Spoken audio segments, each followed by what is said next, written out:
राजा नरक की तो बात आपने सुनी होगी, बड़ा परोपकारी था, बड़े धर्मात्मा थे, बड़े दानी थे, ब्राह्मणों को कितने कोटि गौ दान किया करते थे, कितना अच्छा था, दान करते थे, पुण्य करते थे, उनके हृदय में प्रेम था। नेक और नेकी दोनों चीज, नेक इंसान ही नेकी कर सकता है। जब इतना करते हुए भी एक गलती हुई और उस गलती के कारण उनको गिरगिट की योनि मिली। जब इतने दान पुण्य करने वाले को इतनी, तो आप कह सकते हो कि सेवा करने, हाँ सेवा करने में भी अगर हम इस प्रकार की कोई चूक या गलती कर देते हैं तो सब किया नष्ट हो जाता है। इसलिए सेवा जो की जाए उसको बड़ा सोच समझ के की जाए। बहुत और भी आप देखते होंगे, आम जीवन में हम देखते हैं, ख्याल किया करो कि सुबह लोग चलते हैं, निकलते हैं, पुण्य कमाते हैं। अब और ज्यादा क्या कहें, जेब में रोटी ले जाते हैं, शाम की बची हुई रोटी किसी ने जेब में डाली, कोई हाथ में, कोई थैली में डाल के लेके चलते हैं, वो पुण्य करते हैं। रास्ते में चलते चलते जो कुत्ते होते हैं उनको रास्ते में डाल देते हैं, रास्ते में डालते हैं सड़क पे, उसको खाने के लिए कुत्ते आते हैं, कोई छोटा कुत्ते का बच्चा आ जाता है, सामने से गाड़ी आती है, मोटरसाइकिल आती है, वो जो टुकड़े के लालच में नहीं हटते, उसके नीचे आके मर जाते हैं। तो ये नासमझी के साथ किया गया ना। अगर ऐसा पुण्य कोई करता है तो उसको सड़क की बजाय सड़क से हटके अगर सेफ जगह में डाल दे तो उस पाप से बचा जा सकता है। तो उसने तो मन में ये पुण्य करके खुश हुआ कि मैंने अच्छा काम किया, कुत्ते को रोटी डाली। या किसी गाय को भी अगर देते हो, अब मैंने देखा है जब सुबह निकलते हैं लोग, जो रोटी नहीं भी देते तो कुत्ते और गाय उनके पीछे हो लेते हैं, क्योंकि उनको आदत पड़ी होती है और वो ख्याल नहीं करते, उनकी सुरती उन्हीं में लगी रहती है कि हाँ ये तेरे को रोटी देगा, और पीछे से या साइड से कोई चीज आती है उसको मार देती है, एक्सीडेंट हो जाता है। तो पुण्य की बजाय पाप हुआ। इसलिए जो भी नेक काम भी अगर कोई करते हो तो सोच और समझ के साथ किया जाए। तो सेवा इसलिए बड़ी उत्तम है, और जो सेवा करता है उसके दिल में प्रेम होगा, वही उसके दिल में त्याग भी होगा, और भक्ति के लिए इन चीजों की जरूरत है। बिन वैराग हो गया, त्याग हो गया, प्रेम हो गया, सेवा हो गया, ये भक्ति के चार अंग हैं। अगर सच्चे नाम की भक्ति करना चाहते हो तो इन चीजों का पालन पहले पूरा करना पड़ेगा। अपने मन में सेवा चाहे किसी की भी मिले, पहली सेवा, प्रथम सेवा तो घर में माँ बाप की कर सकते हैं, जो सेवा करते हैं उनको फल मिला है। किसान आदमी खेत की सेवा करता है, अन्न देता है। विद्यार्थी पुस्तकों की सेवा करता है, ज्ञानी बन जाता है, विद्वान बन जाता है, वकील डॉक्टर बन जाता है, सेवा के बदले में उनको मिलता है। एक बिजनेसमैन अपने बिजनेस में मन लगाता है, वो अपने काम की सेवा करता है, उसको देखो कितना वो अच्छा परिणाम मिलता है। कहने का मतलब बिना सेवा के मेवा नहीं है। संतों ने कही, सेवा सिद्ध सफलता, सेवा विजय अपार, सेवा से मेवा मिले, सेवा में करतार। सेवा ही सिद्धि है, सेवा ही सफलता है, और सेवा में ही विजय होती है इंसान की। जिसने सेवा की, एक पिता के 4 पुत्र हैं, 3 पुत्र पिता की सेवा नहीं करते, माता की सेवा नहीं करते, और वो यूं ही अलग अलग घूमते। एक पुत्र अगर पिता की सेवा करता है तो पिता जाने से पहले अपनी सारी दौलत, अपना सारा आशीर्वाद उसको देगा जिसने सेवा की है। जिसने सेवा नहीं की उसको कुछ नहीं मिलता ना। क्योंकि हम देहात के रहने वाले हैं, हमने कई ऐसे उदाहरण देखे। ये देखी हुई बात मैं कह रहा हूं कि एक के 2 लड़के थे, 3 लड़के थे। 3 लड़कों में से 2 ने अपने पिता की उनकी सेवा नहीं की, तो उन्होंने उनको कुछ नहीं दिया। और जो जिसने सेवा की उसको अपनी जमीन जायदाद घर सब कुछ उसको सौंप के चले गए। अब वो पूरी जिंदगी कोसते रहे कि माँ बाप ने हमें कुछ नहीं दिया। अपनी गलती को उन्होंने नहीं देखा कि हमने क्या किया अपने माँ बाप के साथ। तो ये सेवा और प्रेम ये कहाँ से सीखोगे? इंसान में वफादारी, प्यार, प्रीत, ये चीजें कहाँ से हैं? घर से सीखता है। जिस घर में ये चीजें बच्चों को देखने को नहीं मिलती तो क्या सीखेंगे? हम अगर अपने माँ बाप की सेवा करते हैं, बच्चों को बताने की और सिखाने की जरूरत नहीं, अपने आप देख के वो करना सीख जाएंगे।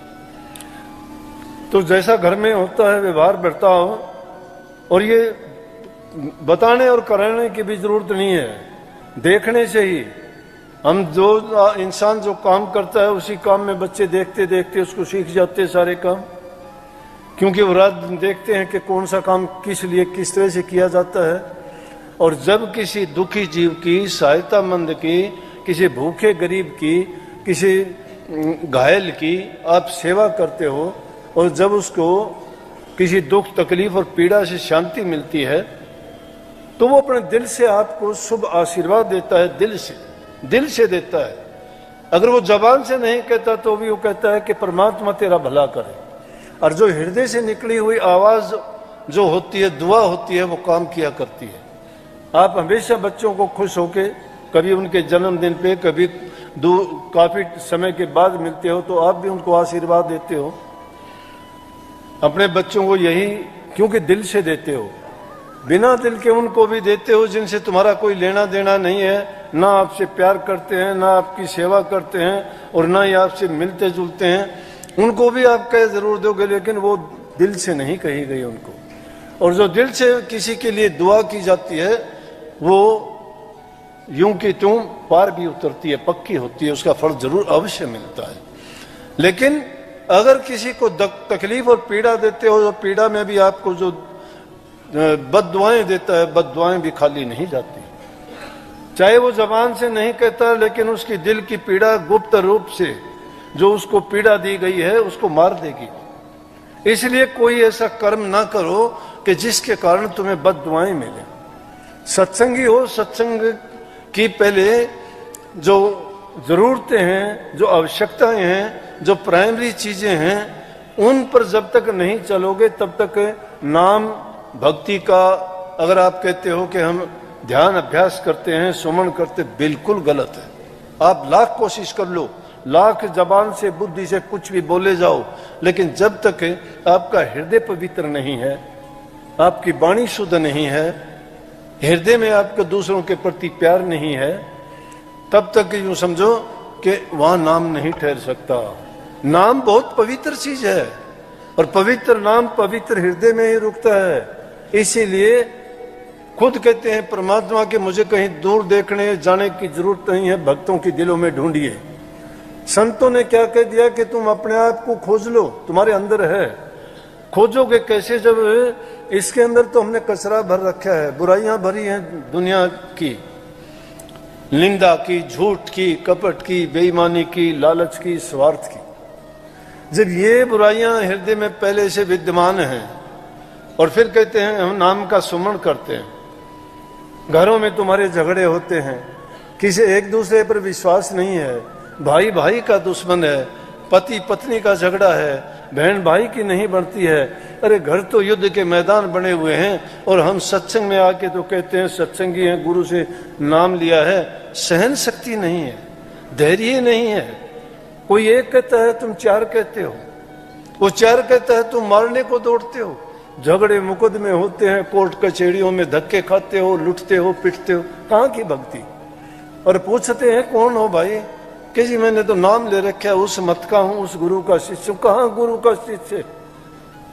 ये गुरुओं के शिष्यों के झूठ बसते हैं, क्योंकि उन्होंने गुरु मत सिद्धांत ना सुना है, ना देखा है, ना उस पर चले हैं। सिद्धांत को जान लिया ना, उसके आगे ये चीजें कोई मायने नहीं रखती।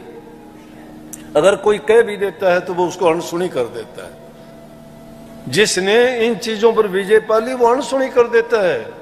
उसको बुरा बोलिए भला बोलिए सुन लेगा, लेकिन संसारी आदमी वो कह के, अभिमानी आदमी कह के सोचेगा मैंने बड़ा मैदान मार लिया, मैंने इसको ये कह दिया, मैंने उसको नीचा दिखा दिया। नहीं, नीचा नहीं देखा, वो आपसे भी बुरा कह जानता है, वो आपसे भी ज्यादा कह सकता है, लेकिन उसमें महानता है। महान आदमी कभी ऐसे वो धैर्य से काम लेते हैं, सहन शक्ति होती है। ये नाम का गुण है, ये भक्ति का गुण है। भक्तों की कभी सुनी? गर्दन तक काट दी गई संतों की, ताते तेल के कढ़ाइयों में डाल दिए गए। सू नहीं की, क्यों नहीं की? अगर वो छलकते वो कहते तो कहां थी भक्ति? उनको पता था कि वो मालिक सबका लेखा रखता है, सबका देगा। अगर हम एक बुरे और दुष्ट आदमी के साथ जो धर्ष्टता करता है हम भी धर्ष्टता करें तो हम अच्छे और भले कैसे हो सकते हैं।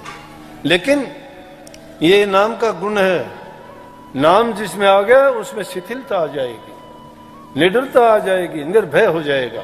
उसको पता है कि जब मालिक का आशीर्वाद तेरे साथ है, तेरा क्या है। अगर कोई कहता है तो क्या, कबीर साहब कितनी सुंदर बात कहते हैं कि कहते को कह जान दे, कहते को कह जान दे, गुरु की सीख ले। दुष्टजन और स्वान को बावड़ जवाब ना दे। दुष्ट आदमी को और कुत्ते को कभी मुड़ के जवाब नहीं देना चाहिए।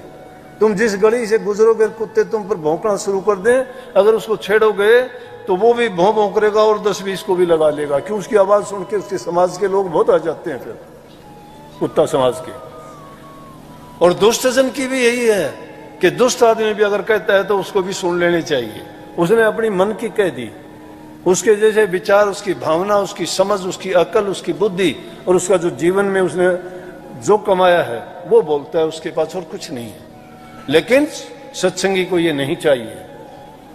सत्संगी अगर बने हो तो सहन करो, और जो सहन कर जाएगा वही बड़ा बनता है। जो सहन नहीं करता है वो रास्ते से भटका देंगे। क्यों? काल और माया का यही खेल है, यही वो फंदे हैं जो जीव को फंसाते हैं। संतों का जीवन देखो, किसी ने ये कहा कि तुम लड़ाई झगड़ा करो, नहीं। वो कहते हैं कोई बात नहीं, इस बात की परवाह ना करो, तुम्हें जो तुम्हारा काम करना है उस काम में लगो। जितनी मेहनत तुम और उल्टे सीधे कामों में सोचने में लगाते हो, उस मन को, बुद्धि को, विचार को अपने गुरु से प्रीत जोड़ने में, उसे नाम में लगन लगाने में, त्याग और बैराग का जीवन बिताने में लगाओ।